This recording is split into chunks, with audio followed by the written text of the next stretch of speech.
J'aimerais que ce soir on puisse regarder la vision que Pierre nous donne de l'Église. Et je trouve que cette vision que Pierre nous donne est intéressante à plusieurs titres. Déjà parce qu'il nous donne cette vision dans une lettre qu'il écrit et que cette lettre a été incluse au canon biblique, elle a été reconnue par tous comme texte inspiré. Et rien que cette raison-là serait suffisante et valable pour qu'on s'y penche et qu'on dise quelle est la vision que Pierre a de l'Église, quelle est cette vision qui lui a été révélée, puisque sa parole, son écrit est inspiré, il vaut qu'on s'y arrête. Mais il y a d'autres raisons qui nous marquent l'intérêt que nous aurions à porter sur la vision qu'a Pierre de l'Église. Il est le disciple qui a accompagné Jésus pendant tout son ministère terrestre. Il est devenu apôtre, il a servi le Seigneur avec force et son expérience, ses expériences, tant positives que négatives d'ailleurs, lui donnent quelques légitimités pour nous parler de l'Église et ce qu'il a à nous en dire est en cela aussi tellement riche et tellement intéressant. Mais je note aussi que c'est à lui que Jésus a dit « Et moi je te dis que tu es Pierre, et que cette pierre je bâtirai mon Église, et que les portes du séjour des morts ne prévaudront point contre elle. » Et en cela aussi, c'est quelque chose d'intéressant. Jésus-Christ a lui-même lié d'une manière forte Pierre et l'Église. Tu es Pierre et sous cette pierre, je bâtirai mon Église. C'est donc intéressant. Je trouve aussi que c'est intéressant cette vision que l'on va lire qu'a Pierre sur l'Église, parce que dans le texte qu'on va lire, on va voir qu'il fait référence au psaume 34, il fait référence au psaume 37, il fait référence au chapitre 12 de Romains, il fait même référence au discours de Jésus sur la montagne. Et donc, il utilise des textes qui sont inspirés pour les inclure dans un texte qui lui-même est inspiré. Si on faisait un concours d'inspiration, on pourrait dire que les textes qu'on s'apprête à lire maintenant sont doublement, triplement inspirés. Mais on ne fait pas ce genre de concours-là. Mais donc c'est intéressant qu'on puisse s'y pencher. On va donc lire ce fameux texte, 1 Pierre chapitre 3, verset 8. Et on le lira dans la version Summer, mais aussi dans la version Second. 1 Pierre chapitre 3, verset 8. Vous l'avez, 1 Pierre 3, 8. Enfin, visez tous le même but, partagez vos peines, aimez-vous comme des frères et des sœurs, soyez bons, soyez humbles. Ne rendez pas le mal pour le mal, ni l'injure pour l'injure. Répondez au contraire par la bénédiction, car c'est à cela que vous avez été appelés, afin de recevoir vous-même la bénédiction. Car celui qui souhaite aimer la vie et voir des jours heureux, qu'il veille sur sa langue pour ne faire aucun mal, et pour qu'aucun propos menteur ne passe sur ses lèvres, qu'il fuit le mal et fasse ce qui est bien, qu'il recherche la paix avec ténacité, car les yeux du Seigneur se tournent vers les justes, son oreille est tendue pour écouter leurs prières, mais le Seigneur s'oppose à ceux qui font le mal. Et je le disais donc dans la version seconde, enfin, soyez tous animés des mêmes pensées et des mêmes sentiments, pleins d'amour fraternel, de compassion, d'humilité. Ne rendez point mal pour mal ou injure pour injure. Bénissez au contraire, car c'est à cela que vous avez été appelés, afin d'hériter la bénédiction. Si quelqu'un, en effet, veut aimer la vie et voir des jours heureux, qu'il préserve sa langue du mal et ses lèvres de paroles trompeuses, qu'il s'éloigne du mal et fasse le bien, qu'il recherche la paix et la poursuive, car les yeux du Seigneur sont sur les justes et ses oreilles sont attentives à leurs prières, mais la face du Seigneur est contre ceux qui font le mal. Dans son épître, Pierre donne plein de conseils à l'Église. Et ici, il y a comme un condensé de conseils rapprochés qui marque là comme quelque chose qui est l'essence d'un message qu'il veut communiquer et faire passer. Et je vous propose qu'on puisse s'arrêter sur ces quelques versets que nous avons lus et qu'on puisse les méditer et qu'on puisse y voir là un aspect de la vision que Pierre a de l'Église. Commençons par dire « viser le même but ». Il exhorte les églises qui liront sa lettre dans ce sens-là, viser le même but. On sait ce que péché signifie, manquer le but. Vous vous rappelez de ça, hein? Péché, c'est manquer le but. Je vois qu'il y a donc ici une belle définition de ce que doit être l'Église. Elle doit être celle qui vise le même but. Péché, c'est manquer le but, mais une église qui travaille dans la vision du Seigneur, elle s'unit, elle vise le même but.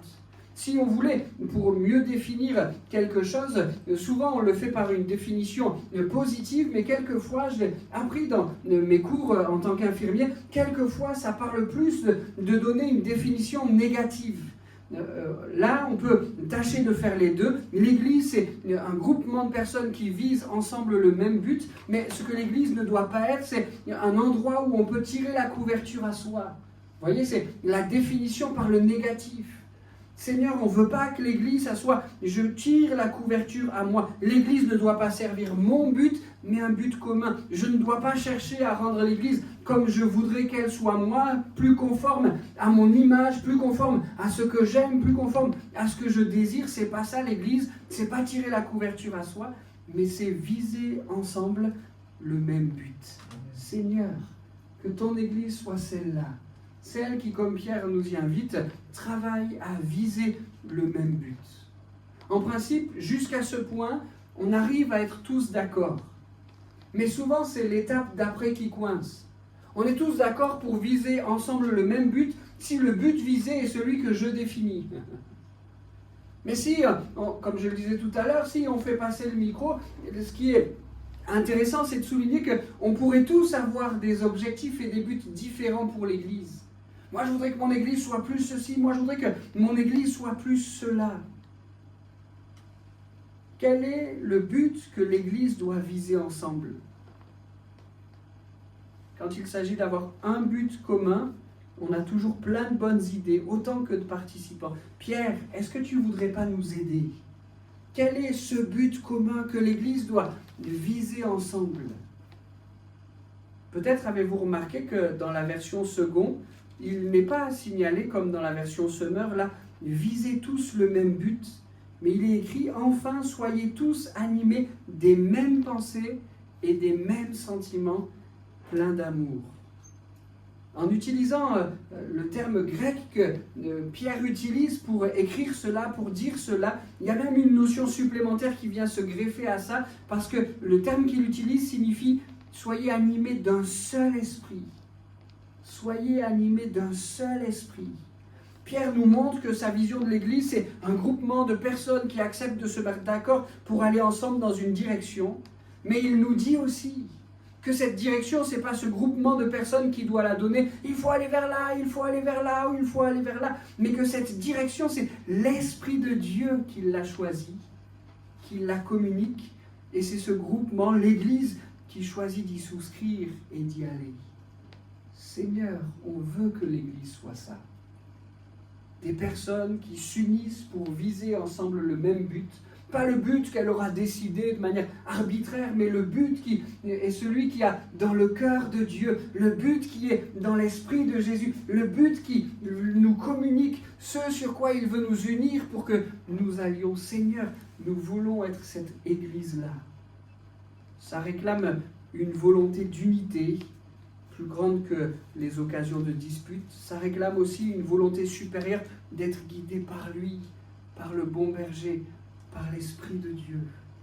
Seigneur, fais-nous regarder ensemble vers le même but, ta vision, ce que doit être l'Église. Inspire-nous, montre-nous qu'est-ce que tu attends de nous, qu'est-ce que tu veux de nous dans le collectif. Seigneur, conduis-nous dans cette voie-là. Et qu'on ne façonne pas l'Église comme on voudrait qu'elle soit, mais qu'ensemble on travaille à bâtir l'Église comme toi tu voudrais qu'elle soit, parce que c'est toi qui l'as bâtie, parce que c'est toi qui l'as construite.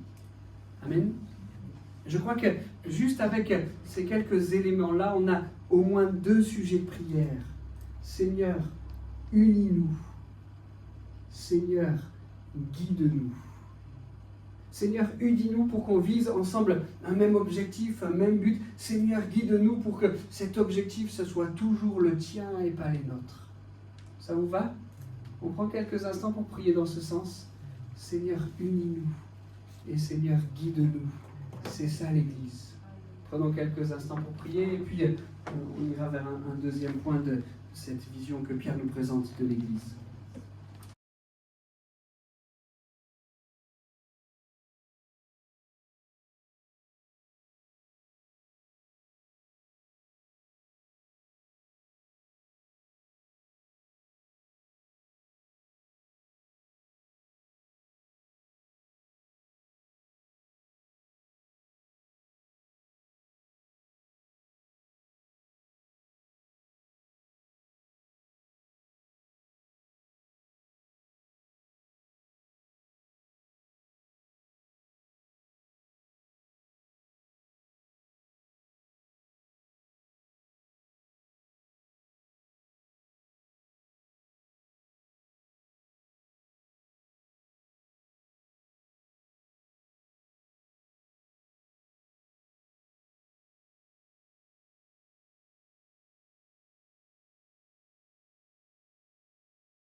Amen. On va un peu plus loin.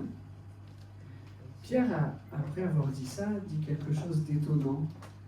Il dit « partagez vos peines ». On se souvient qu'il est en train de s'adresser à l'Église, qu'il donne des conseils à l'Église, et dans les conseils qu'il leur laisse, il dit « partagez vos peines ». L'Église, le lieu où on partage les peines. C'est étonnant. Personnellement, j'aurais plutôt mis en avant le lieu où on partage les joies. C'est comme ça qu'on aime vivre l'Église, ces moments où on s'unit, où on se réunit, où on adore Dieu. Peut-être même ce moment où on met les peines de côté et on regarde à tout ce que le Seigneur a fait, etc. Mais ici, Pierre souligne que l'Église doit aussi être le lieu où on partage les peines. Bien sûr, et ne me faites pas dire ce que je n'ai pas dit, bien sûr l'Église est aussi et doit rester ce lieu où on partage les joies. D'ailleurs, au verset 10, Pierre dit « Celui qui souhaite aimer la vie et voir des jours heureux », bien sûr, la Bible annonce la vie véritable, elle annonce le bonheur, elle dit qu'il est possible, que Dieu ne le refuse à personne, etc. Donc, ne tordons pas le sens de ce que je dis, mais l'Église doit aussi être un lieu où on partage nos peines.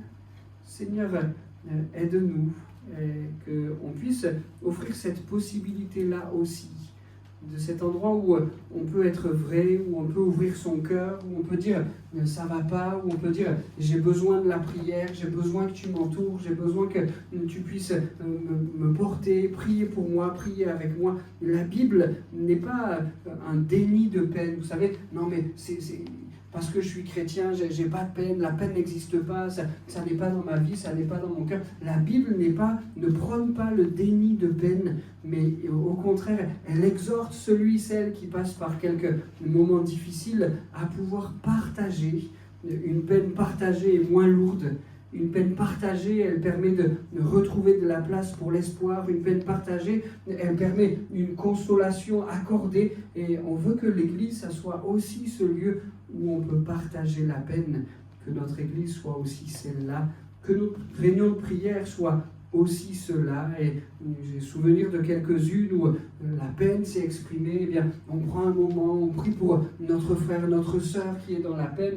Et c'est ça aussi l'Église. Dans l'Ancien Testament, on le voit dans ô combien de moments où il fallait mener le combat ensemble, l'épée ensemble. Eh bien, c'est la même chose dans nos réunions de prière.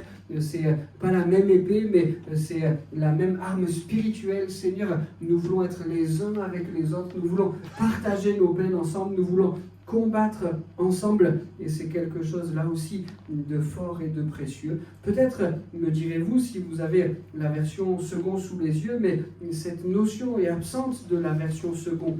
On a lu tout à l'heure, je pourrais le refaire. Enfin, soyez tous animés des mêmes pensées et des mêmes sentiments, plein d'amour fraternel, de compassion et d'humilité. Où est la référence aux peines, aux souffrances? Eh bien, elle y est bien présente, peut-être à une place aussi importante que dans la version second, mais on a du mal à la voir parce que là aussi, il faut retrouver le mot original pour comprendre cet élément-là. Quand il dit « ayez les mêmes sentiments », le mot qui est utilisé, le mot qui est employé, sa traduction littérale, c'est « souffrir ou ressentir comme l'autre ». Ayez les mêmes sentiments, c'est souffrez comme l'autre. Ayez les mêmes sentiments qui sont dans le cœur que l'autre. Vivez la chose avec lui, avec elle. Souffrir ou ressentir comme un autre. L'Église, un endroit aussi où on partage nos peines, pas simplement pour se morfondre et dire « oulala que la vie est difficile », mais un endroit où on partage nos peines pour ensemble aller chercher la victoire. Seigneur, que notre Église soit celle-là aussi. Un lieu où on peut ouvrir son cœur, un lieu où on peut fendre la cuirasse, où on peut fendre l'armure et dire « ça va pas, mais mon frère, ma sœur, partage ma souffrance, partage mes sentiments, on va avoir ce soir les mêmes sentiments et on va prier les uns pour les autres, encore une fois, pas pour se morfondre et dire « oh là là que la vie est difficile », mais pour souffrir avec celui qui souffre et pour qu'ensemble on aille chercher la victoire que le Seigneur veut accorder. Amen. Alors, est-ce qu'on peut prendre un moment de prière là, et j'en vois au moins 3 sujets de prière avec ce thème-là, ce point-là du message. Seigneur, aide-moi à partager ma peine.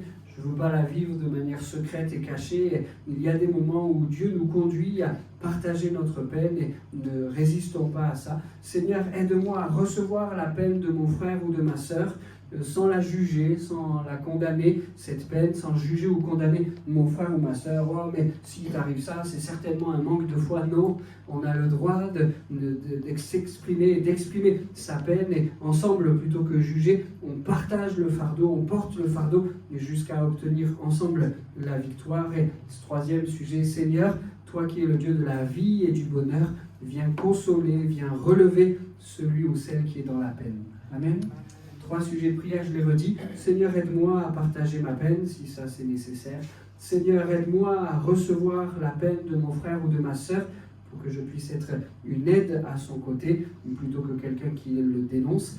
Et Seigneur, le 3e sujet, Seigneur, toi qui es le Dieu de la vie et du bonheur, viens consoler et relever ceux qui sont dans la peine. Amen. Et puis, si on peut apporter ici notre peine au pied du Seigneur, mais on peut aussi apporter la peine de ceux de notre entourage. C'est aussi l'occasion là, de prier pour ceux qui passent par des moments difficiles.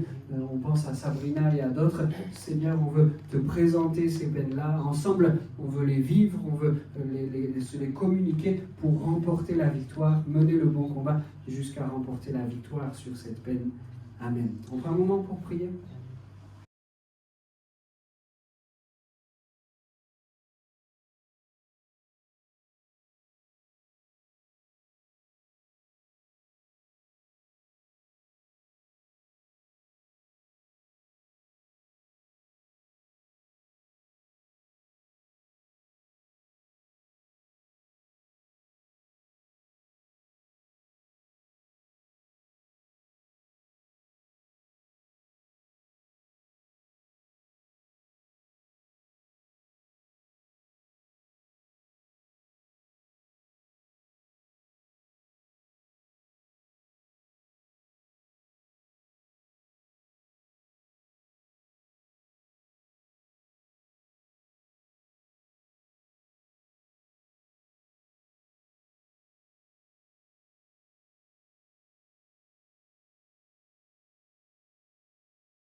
On va vers la 3e partie de cette prédication. Il y en a 4, hein. On tient le bon bout. La 3e partie, Pierre insiste vraiment sur ce fait. Aimez-vous comme des frères et des sœurs. Et on va voir que tout au long des quelques versets qu'on a lus, là c'est un thème qui revient plusieurs fois. J'ai tout regroupé en un, mais aimez-vous comme des frères et des sœurs. C'est certainement ce qui m'est apparu le plus fort dans toutes les églises dans lesquelles je suis passé. L'église de Bolène n'a pas fait défaut par rapport à ça. C'est l'amour fraternel qui y réside. C'est tellement beau, c'est tellement fort, c'est tellement précieux que d'avoir un lieu, que d'avoir une église, d'avoir des frères et des sœurs sur lesquels on peut compter, sur lesquels on peut s'appuyer, des gens qui nous aiment et des gens qu'on aime, c'est précieux. Pour autant, j'aimerais, en m'appuyant sur ce que dit Paul dans ces textes, dans ces versets que nous avons lus, j'aimerais noter 2 difficultés.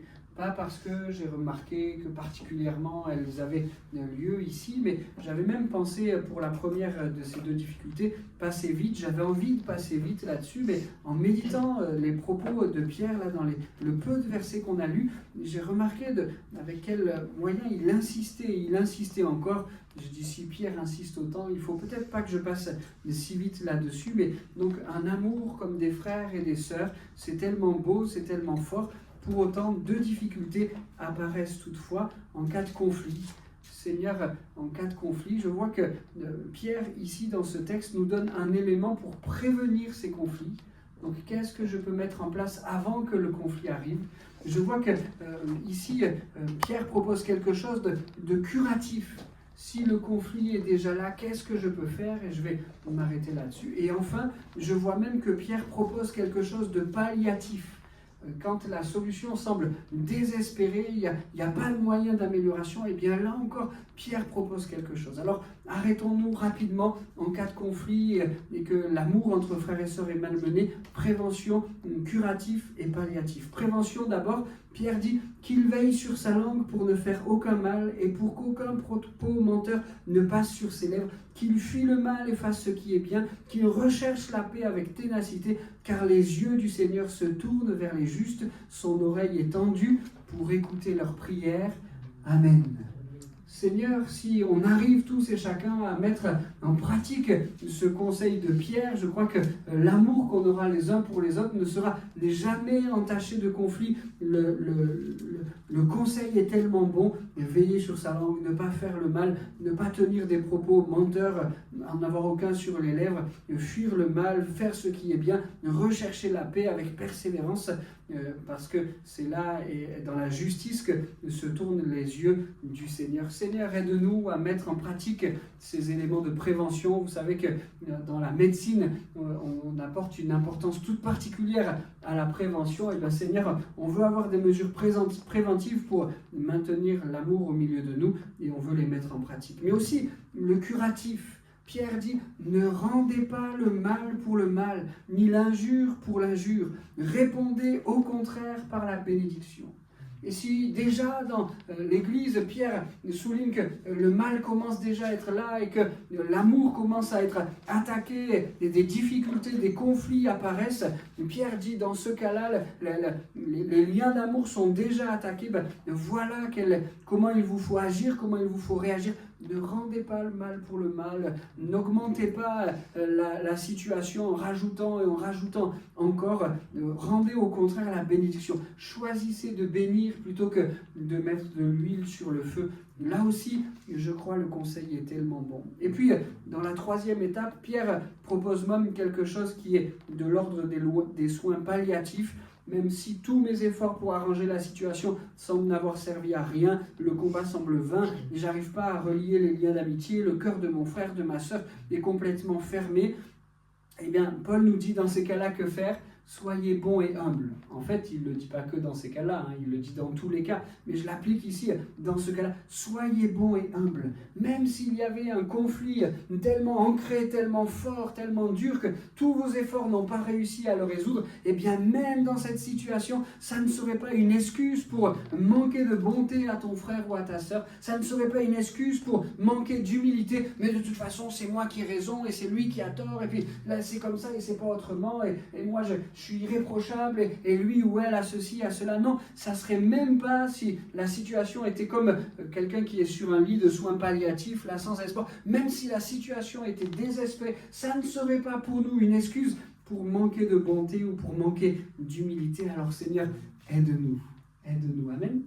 Et puis, je rajoute juste ceci, ça, c'est pas Pierre qui le dit, on le lit dans Jean 13, 35, c'est Jésus qui le dit. À ceci, tous reconnaîtront que vous êtes mes disciples, si vous avez de l'amour les uns pour les autres. Seigneur, nous voulons suivre ce conseil et nous aimer comme des frères et comme des sœurs. Alors, je disais 2 difficultés en cas de conflit, on a dressé le tableau là. Une deuxième difficulté où j'attire un peu l'attention, peut-être aussi parce qu'on le vit particulièrement en ce moment, c'est par rapport à l'accueil des nouveaux. Aimons-nous comme des frères et comme des sœurs, mais aussi par rapport à l'accueil des nouveaux, veillons à les accueillir comme des frères et comme des sœurs. Pas en les assommant à coups de versets, pas en les assommant à coups de recommandations, et maintenant tu viens à l'église, tu ne dois plus faire ci, tu ne dois plus faire ça, et attention à ceci, sinon il y a le coup de bâton, etc. C'est pas ça accueillir les nouveaux, pas les accueillir comme ça, pas en les assommant, mais simplement en les aimant. Seigneur, je t'accueille, enfin pas Seigneur, mais mon ami, toi qui viens dans l'église, je t'accueille simplement en t'aimant. C'est pas toujours facile, Mas, qu'est-ce que je vais dire, comment je vais engager la conversation, et s'il me répond juste par oui ou par non parce qu'il est un peu intimidé, c'est pas facile, mais Seigneur, simplement en les aimant, c'est pas la peine d'avoir une conversation de 3 heures avec lui ou avec elle, mais simplement lui montrer qu'on est content qu'il ou elle soit là, on les accueille d'une manière toute spéciale et toute particulière. Merci pour l'équipe d'accueil qui le fait tout particulièrement, qui a un regard tout particulier pour ça. Seigneur, on veut manifester de l'amour auprès de tous ceux qui passent le seuil de ce lieu, de ta maison. On veut les aimer tout simplement comme toi tu les aimes. C'est pas toujours facile, je le disais, qu'est-ce que je vais dire, etc. Mais c'est important. Jésus dit, ceci est mon commandement, aimez-vous les uns les autres comme je vous ai aimé, comme je vous ai aimé. Et Jésus savait être ému de compassion et Jésus savait prendre un temps avec tous.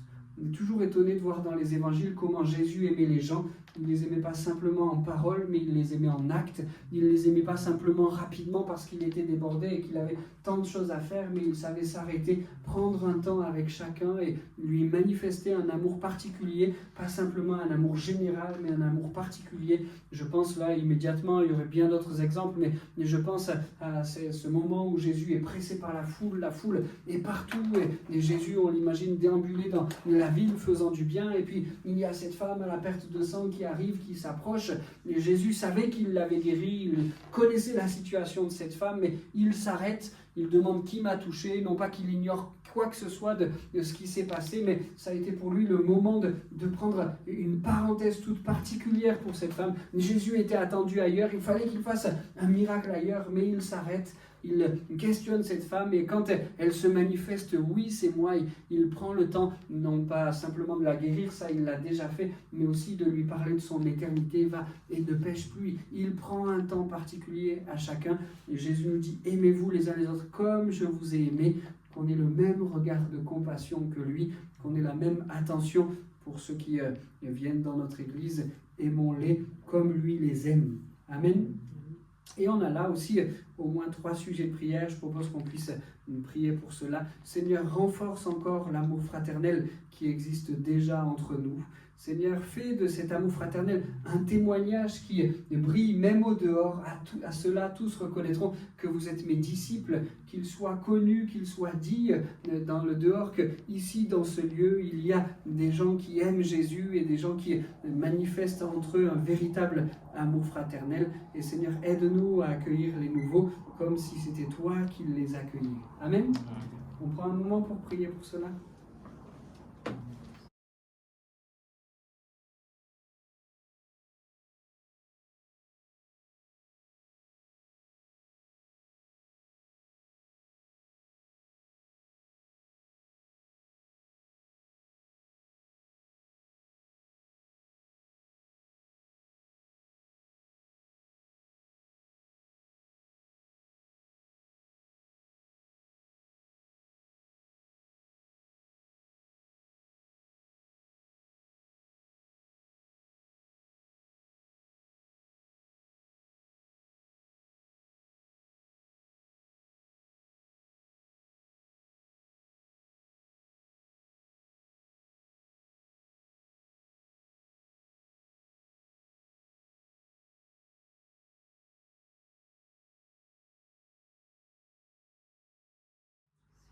On va vers le dernier élément que Pierre nous relève quant à sa vision de l'Église.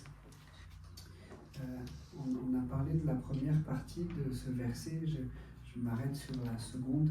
Répondez au contraire par la bénédiction, car c'est à cela que vous avez été appelés, afin de recevoir vous-même la bénédiction. Je le relis. Répondez au contraire par la bénédiction. On était dans la situation de conflit, ne rendez pas le mal pour le mal, tout ça. Répondez au contraire par la bénédiction, car c'est à cela que vous avez été appelés, afin de recevoir vous-même la bénédiction. Je dis avec ce verset que l'Église doit faire de nous des agents de bénédiction. Des agents de bénédiction. C'est merveilleux de voir que Dieu est la source de la bénédiction, c'est lui qui bénit. Mais c'est aussi beau de voir, et on va le dire dans un instant, mais que Dieu nous a appelés à bénir. Nous pouvons aussi bénir en son nom, bien sûr. En notre nom, nous serions incapables de rien faire. Mais en son nom, nous pouvons bénir les autres. Répondez au contraire par la bénédiction, car c'est à cela que vous avez été appelés, afin de recevoir vous-même la bénédiction. Que nous puissions être, je le disais, des agents de bénédiction. Aide-nous, Seigneur, à bénir les gens autour de nous en toutes circonstances. Qu'ils aient eu à notre égard un geste heureux ou un geste malheureux. Seigneur, que nous soyons de ceux qui répandent tes bénédictions autour de nous et que ton Église soit celle-là. Je crois que notre monde est tellement matraqué par tant de choses négatives qu'il a besoin de découvrir qu'il y a auprès de Dieu une bénédiction extraordinaire, surnaturelle, miraculeuse, et que Dieu est celui qui veut toucher leur vie, bénir leur vie, agir avec miracle. Et ben, le Seigneur veut aussi nous utiliser pour cela. Seigneur, que nous soyons des agents de ta bénédiction et que nous puissions prendre mon frère, ma sœur qui est au Seigneur depuis des années, qu'on puisse le prendre par la main en disant on va aller chercher la bénédiction ensemble, ou bien qu'on le fasse avec quelqu'un qui ne connaît rien à l'évangile. Seigneur, on veut répondre à toutes les circonstances qui sont autour de nous, on veut y répondre par la bénédiction. C'est fou ce que dit Pierre, on a été appelés à cela. Il y en a qui sont appelés par le malin pour maudire, pour détruire, pour abîmer, pour casser. Nous, enfants de Dieu, parce qu'il nous a donné ce qualificatif-là, nous ne l'avions pas de nous-mêmes, mais nous, enfants de Dieu, le Seigneur nous appelle à dispenser autour de nous sa bénédiction, à ouvrir les yeux en disant le miracle est possible. Dieu veut toucher ta vie, Dieu veut bénir ta vie, Dieu veut y répondre par le miracle, qu'on puisse communiquer cette bénédiction autour de nous. On a été bénis en toutes circonstances, même pour s'attendre au miracle, on a été appelé à ça, à communiquer la bénédiction autour de nous. Et je remarque aussi, j'en fais pas une doctrine, je vais le signaler là, mais la bénédiction que je reçois est aussi dépendante de la bénédiction que je donne. C'est étonnant ce que dit Pierre là, car c'est à cela que vous avez été appelés, afin de recevoir vous-même la bénédiction. On est appelé à bénir pour recevoir nous-mêmes la bénédiction. J'en fais pas une doctrine parce que l'homme est très fort pour tout détourner, tout déformer, même les plus beaux principes divins. Il ne s'agit pas ici de bénir les autres uniquement pour s'attendre à recevoir quelque chose en retour, et il ne s'agit pas non plus de condamner celui qui passe par l'épreuve en disant tu n'es pas suffisamment béni. Si tu n'as pas suffisamment de bénédiction, c'est parce que tu n'as pas suffisamment béni l'autre. C'est pas du tout ce que dit Pierre. Ce n'est pas une doctrine qu'on pourrait tordre, abîmer, casser. Pierre dit simplement quelque chose de beau. Bénissez et vous serez bénis.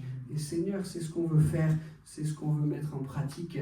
Aide-nous à faire cela. Et donc, on pourrait terminer cette réunion avec 3 sujets de prière sur ce thème. Seigneur, fais de nous une église où règne ta bénédiction puissante, miraculeuse. Seigneur, qu'elle habite au milieu de nous et que nous soyons connus pour vivre des choses comme cela. Seigneur, fais de nous une église où règne ta bénédiction. Mais Seigneur, fais-le pas que au sens collectif, fais aussi de chacun d'entre nous des agents de bénédiction. Qu'en toutes circonstances, on puisse répandre ta bénédiction. Seigneur, rappelle-nous chaque fois que c'est nécessaire que tu nous as appelés pour bénir. Amen. Appelons la bénédiction de Dieu sur son Église, et sur nos vies et sur les âmes qui nous entourent.